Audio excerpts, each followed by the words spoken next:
Welcome to another edition of the Pigskin Breakdown Show, powered by the Sports Guys Iowa Network. I am Brandon Leonard, flying solo in the host department, but we do have a very special guest today. We'll get into who our special guest is in just a moment. But first, we want to talk about our show sponsor. This show is brought to you by Van Ag out of Dysart. Protect your yield and improve your fields with Van Ag. Van Ag offers precision drone applications for fungicides, foliar nutrients, and fast, accurate cover crop seeding. Less crop damage, more efficiency, and the ability to work when other equipment can't. To learn more, call Nate Van Buren at 319-430-3671. Again, that is Nate Van Buren with Van Ag at 319-430-3671. Now we got Nate out of the way. We'll dive into our special guest. We've had a lot of coaches on the Pigskin Breakdown Show recently. Did a tour through the ARC, and now we are going to be talking with someone directly at the ARC office, the American Rivers Conference. And this person helped shape how the conference works in ways that a lot of people probably don't see, but they definitely feel. And today, my guest is Hannah Halverson. Hannah is the Deputy Commissioner of the American Rivers Conference. And if you're not familiar with what a Deputy Commissioner does, you're not alone, because I don't know. And that's why we are having this show today, to learn a little bit more about Hannah and her role that she plays. Hannah, thanks again so much for joining us. How is your Friday going so far? Thanks, Brandon. Thanks for having me on the podcast this morning. Morning's going great. We are recording this on Friday, August 14th. So getting hit with some storms this morning, but yeah, Friday's going well. It's Friday. Can't be mad. It is Friday, and we're getting so close to fall sports starting, more importantly. We'll dive into that here, all the sports that we cover. So before we get into the championship events and everything that the American Rivers Conference hosts, I want to start with the basics, Hannah. Tell us a little bit more about who Hannah Halverson is. What's your story, Hannah? How'd you get where you're at? Yeah, good question. I grew up in South Central Wisconsin. The only ties I had to Iowa, my dad's family grew up here in Fort Dodge, so western part of the state. My cousin wrestled at Wartburg, so when I started looking at schools and told him I'm interested in Luther to play softball, he told me he was going to disown me as a cousin. He did not disown me. I did end up going to Luther. I played softball there for 4 years. And then after graduation, I was lucky enough to get an internship position with the American Rivers Conference under Chuck Urigan. He was the commissioner at the time. It was a 2-year internship position. Little did I know, Chuck was retiring shortly into my tenure as an intern. So following the first year, I did go through the interview process to become deputy commissioner, and I was lucky enough to then get promoted to deputy commissioner. And from there, it's been history. I served as deputy under Dan Hammis, who was a commissioner, and then we had interim commissioner Keith Hackett, and now under Commissioner Marie Stroman. So that's my story on how I got here. I guess a little bit more into my background. When I was at Luther, I knew I wanted to be involved in sports. I grew up with 2 brothers. My mom always says I had 3 sons in my life, not a daughter and 2 sons, because I was a sports geek. So I was lucky enough to be a student worker in the sports information department. So I really dove headfirst into live stats. That was my main duties with that office there. So yeah, that's how I got to where I am now. And then obviously my work duties have shifted over the years, and now I am not as much sports information. I'm more administration side of duties here. So That's awesome. We love to hear about these journeys. And you said geek growing up. I can certainly relate to that. I've got so many notebooks. My mom found some old notebooks the other day of me and my stats growing up. Let's talk a little bit about that shift now to administration. How would you explain your role as deputy commissioner? Maybe tell us a little bit, maybe what a typical day looks like, month or quarterly plan, what all goes into it? yeah, we're lucky enough we now have 4 full-time employees in our office. But when we were 2-person office, 3-person office, we all work really closely together and can really do almost anything that somebody else does in our office. So if somebody's overloaded, we would take anything, whether it's sports info off their plate, compliance off their plate, what have you. But I will say my main duties are championships, in also compliance I dive into to help take a load off of Marie Stroman as our commissioner.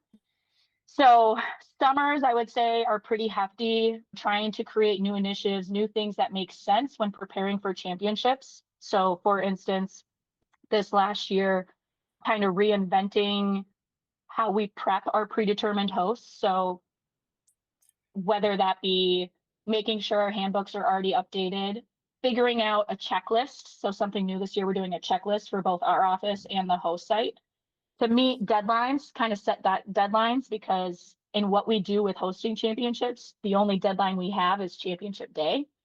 So as much as we can lay out a deadline or a checklist leading up to the championship is great. So that's something new that we're going to try this year. And then compliance obviously is ongoing. You get a random question here and there, and sometimes it takes you a few days to figure out an answer, and sometimes it's just a quick 20-second answer. So I would say that's my typical day over the last year and a half. I would say more often than not, I'm working on schedules. I am the scheduler in our office. As much as I say I don't want to, I do love it.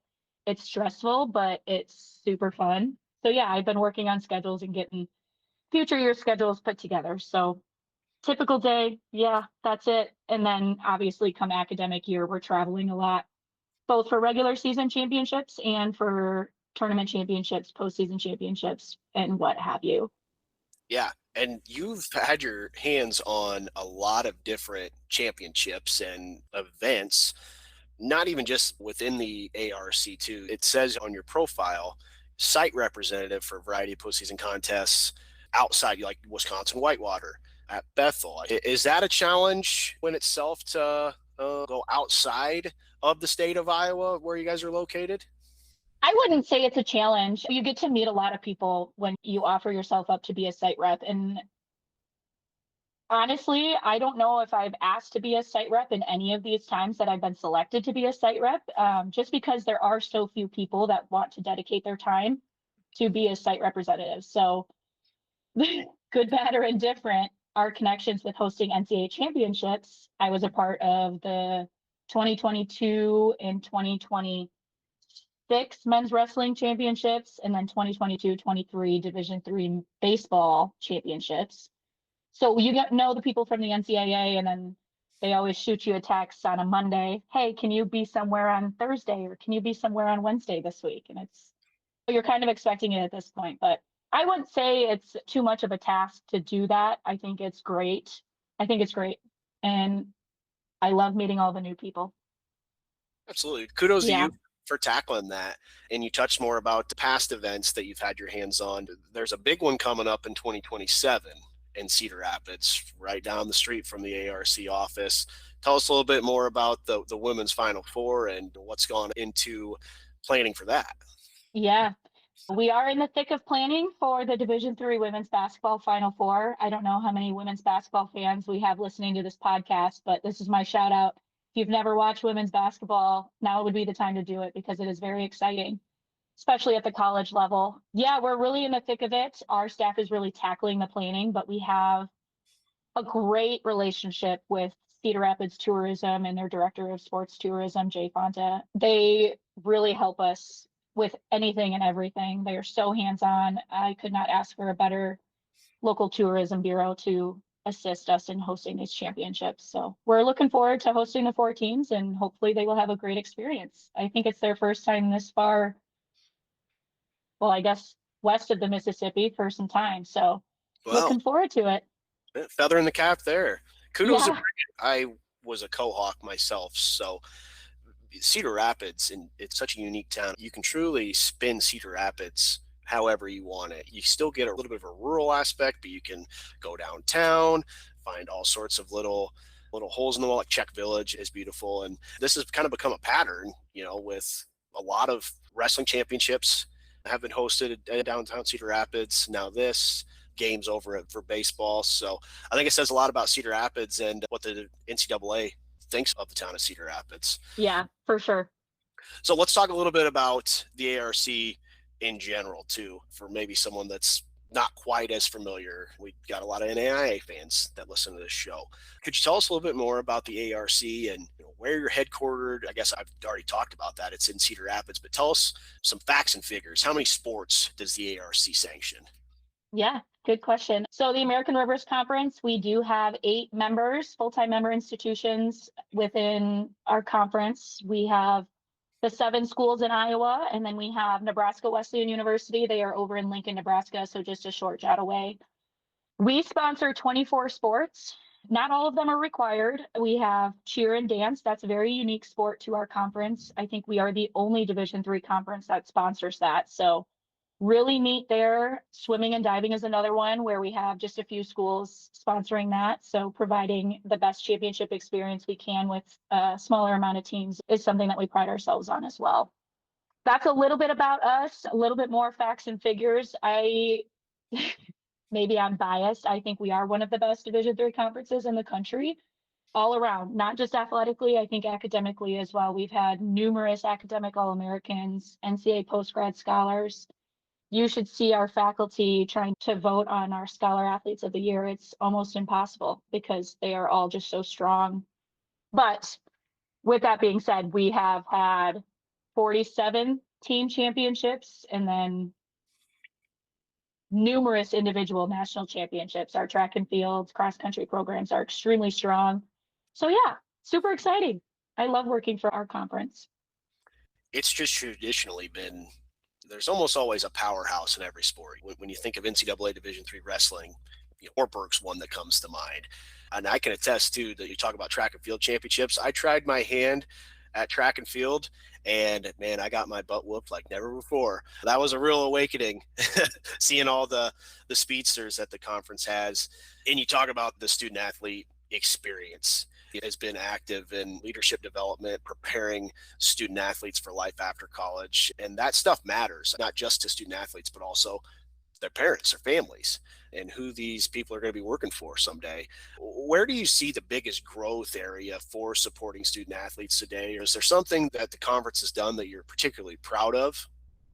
Yeah, I think we've always had a really good, so the Student Athlete Advisory Committee, each institution has their own Student Athlete Advisory Committee, whether that's 2 or 3 representatives from each team. But we have a conference Student Athlete Advisory Committee group. So that is 2 representatives from each school. They come together once a month to talk big item or hot topics from Division III or conference. And then something that I'm extremely grateful for and something that I'm proud of, Marie Stroman was chair of National SAC 2007. She's going to be mad at me, 2007 or 2008. And she was chair when NCAA Division III started their partnership with Special Olympics. So she was super involved at the national level when she was a student athlete, but she has really placed an emphasis on getting student athlete feedback. We have since implemented championship feedback forms. So how can we improve a championship from year over year? And then we also reach out to them if there are any changes with NCAA legislation that could affect them. We get their point of view on that as well. And then if there are any changes to the conference legislation, we always try to get their feedback. I think that has been great in trying to build conference SACs as well as campus SACs. That's something I'm pretty proud about. And then every other year, we also host a student athlete leadership conference. So we try to get 8 student athletes from each of our member schools to attend and really just try to provide as much professional development as we can in 2 days. So yeah, super exciting times. That is really exciting. And you talked about these events. Are there any common themes that come up at these events, or any concerns with the athletes? Are they're not afraid to speak their mind? It seems like that's they want to be Yep. engaged. Yep. Yep, Okay. for sure. And I think we'll probably talk about the strategic plan later on, but part of our strategic plan, we sent surveys to all of our student athletes. So we were able to pick up on trends. Mental health has always been and will always be number 1 priority. Maybe not number 1, but definitely top 3 priority for student athletes. It's important that we support them and provide them as much support as we can in terms of mental health, whether that's providing them resources, or we had piloted an app last year that it was really good, but I don't know if we're going to be continuing that anymore. We'll see. We have yet to get feedback from our student athletes on that. So That I would say is probably the biggest trend that comes up year over year with our student athletes, and they aren't afraid to talk about it. And we try to be the middle ground for them if they are having troubles trying to start this conversation on campus. We try to figure out in our office a way to help facilitate that conversation with their administration or their counseling center to help them with that. So I would say that's probably the biggest one that comes top of mind. Well, kudos to you guys for always, seems like, advocating for your student athletes. So thanks for sharing more insight about that. That's really neat. And that's what we do. We're here to support the student athletes, right? We wouldn't have jobs if it weren't for student athletes. So That's right. That's right. And you talked about the strategic plan. We could just dive right into more of that right now if you'd like. yeah, with our new appointment, Marie, when she started her job as commissioner with our office, we really dove in and to try to do a strategic plan, a 3-year strategic plan. So we are beginning year 2 of that. Very exciting times. I will say there's probably 2 things that this audience is probably interested in. One being the Championships Festival. So if anybody is familiar with Division II, they do a, oh, what do they call it? I don't know if it's a Division II festival where they have multiple championships at one site. We're going to try to do that on a minuscule scale with our conference championships. So we're still working on the process on what that looks like, but we are leaning towards spring of 2028. So if you're interested at all, if we have any people that are just interested in sports and want to help out, shoot me an email. We would take all the help. And then the second one being a football bowl game, which we are in the thick of planning and finalizing information on. I will say I'm not going to share too much, but just stay tuned.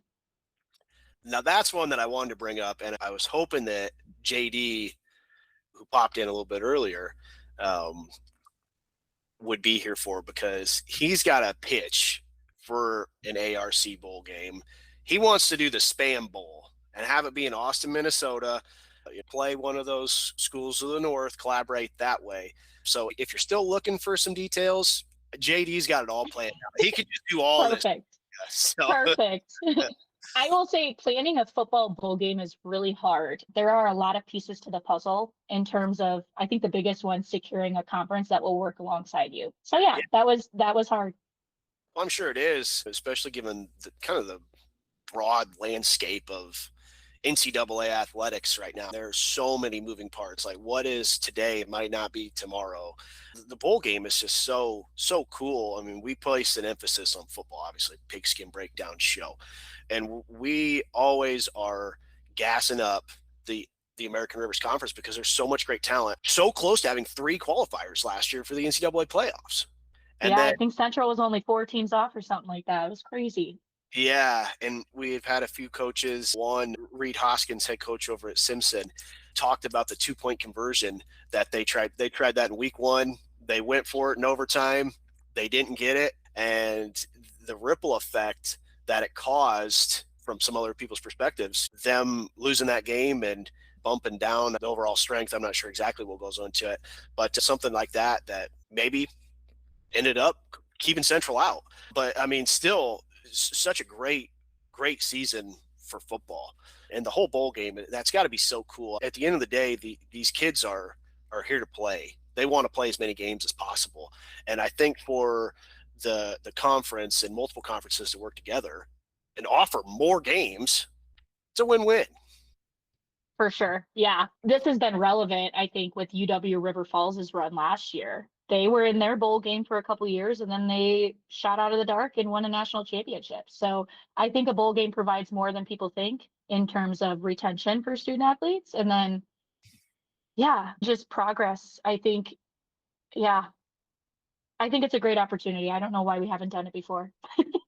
Hey, you're learning. Well, that's why you guys are here. You want to bring a bowl game. So that's Right. awesome for you, and not just retention, but I'm a big believer in being able to go see new places, see a place you haven't seen. Like, we had Coach McMartin from Central on, and I had asked about, they have a non-conference game in Mississippi. And I'm like, man, that kind of stinks. You got to drive all the way to Mississippi.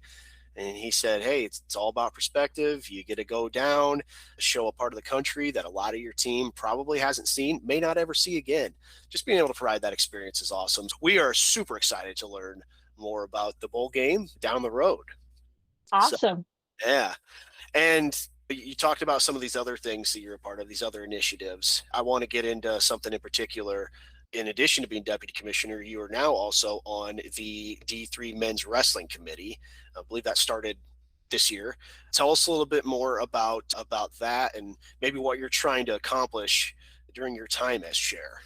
Yeah, I guess I'll kind of go into it. I was never really around wrestling growing up. Wisconsin, they have wrestling, but my high school wasn't super strong in wrestling.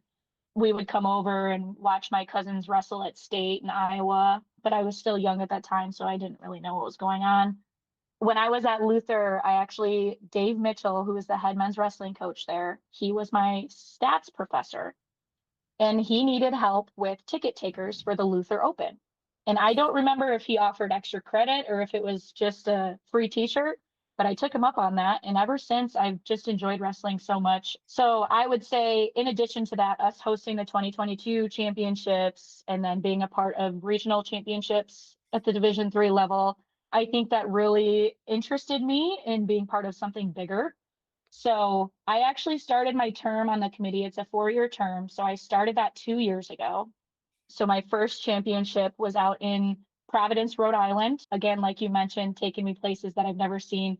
Really cool experience, first time that far east. And then I went on a little tour through Boston and looked at all the stadiums up there. So that was fun. But in terms of my role on the men's wrestling committee, I think it's a great opportunity to meet people that you wouldn't normally meet. Wrestling coaches are some of the best coaches I've ever met off the mat. They are the nicest human beings. I get along with a lot of them. And I think we are in a very unique time. When I rolled on to the committee, we had just increased qualifiers from 180 qualifiers to 210. And then I think it's just an ongoing being a part of a committee of 7 when you're representing almost 200 institutions. It's really hard to make everybody happy. So really trying to find the common ground there is super important in our role. We do have great discussions amongst the 7 of us. So I'm looking forward to serving as chair the next couple of years, hopefully. So yeah, really fun. Do you think that serving on these national committees changes how you think about decision making at the conference level at all? I wouldn't say it affects anything super drastically. I don't think so.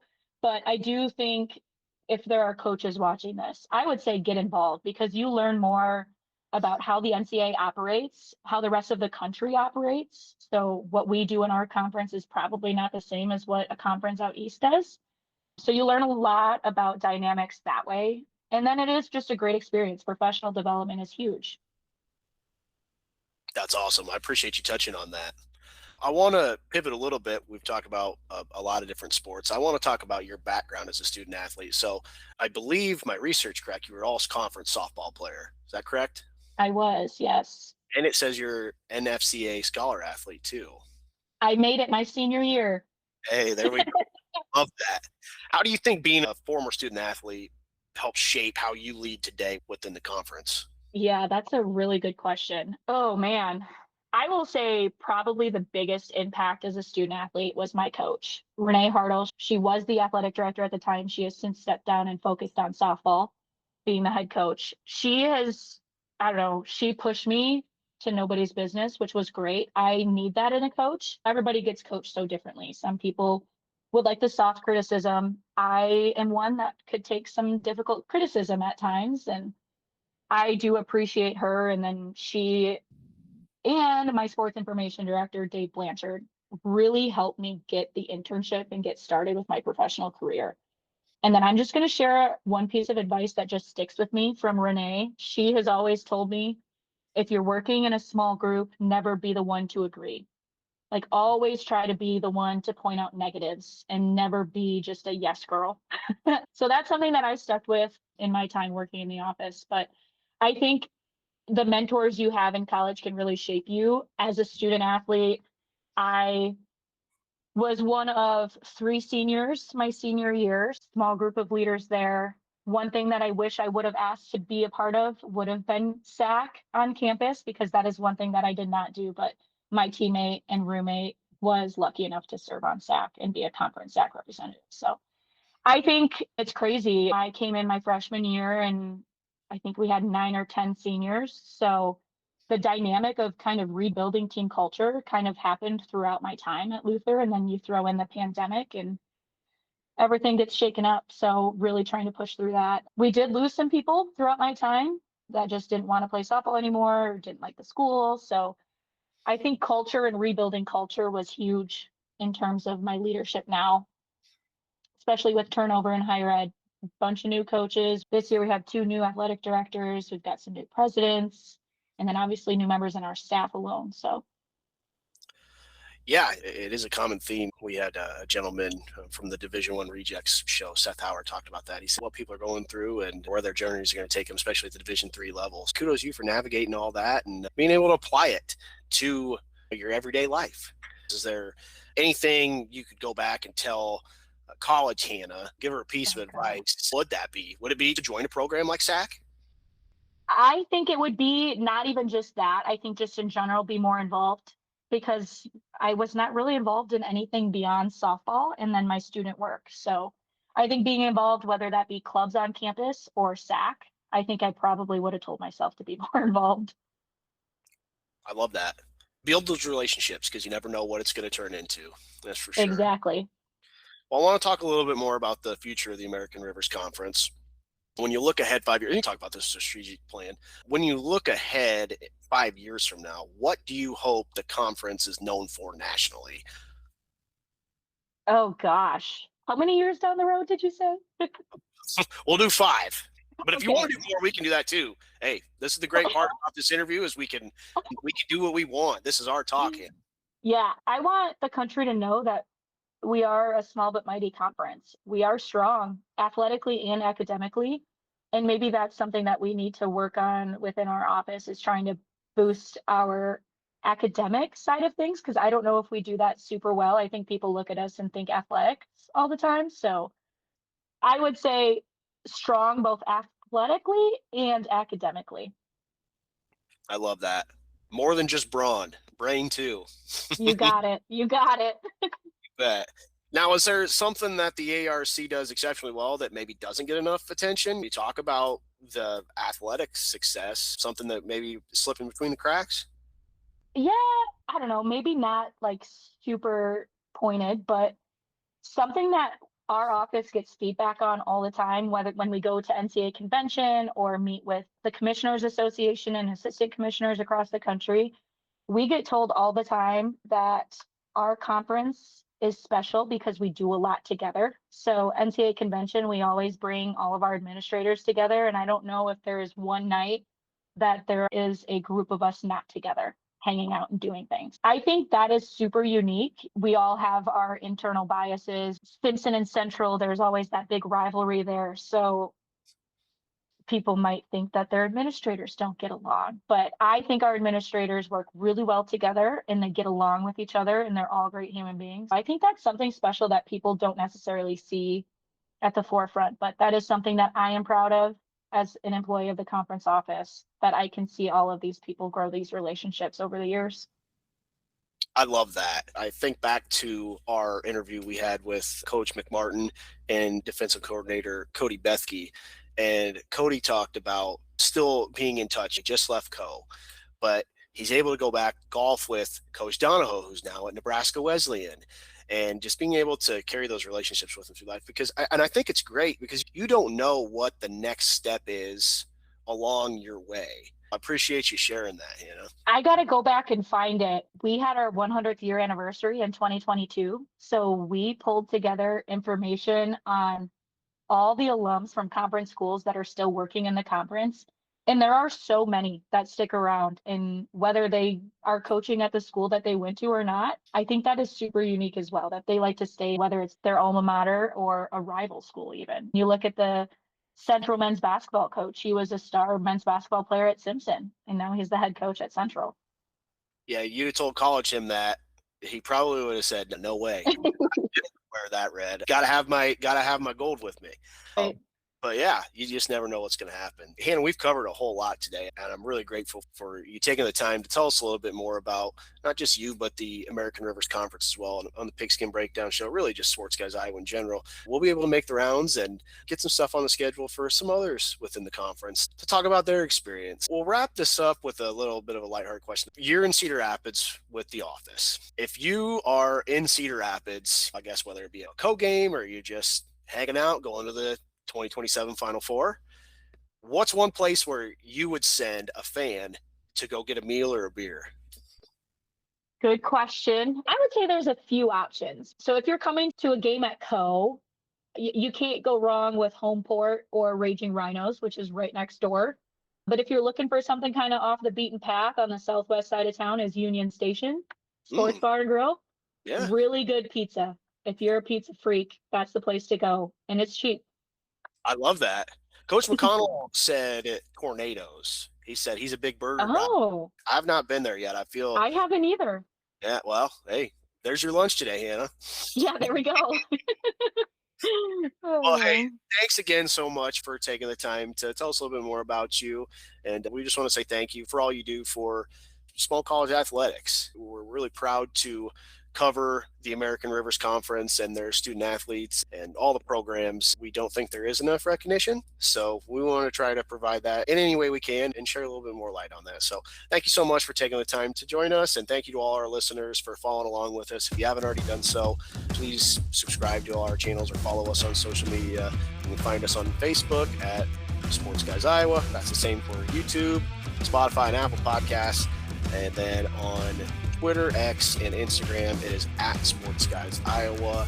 Thanks again, Hannah, for joining us, and take care, everyone. thanks, Brandon.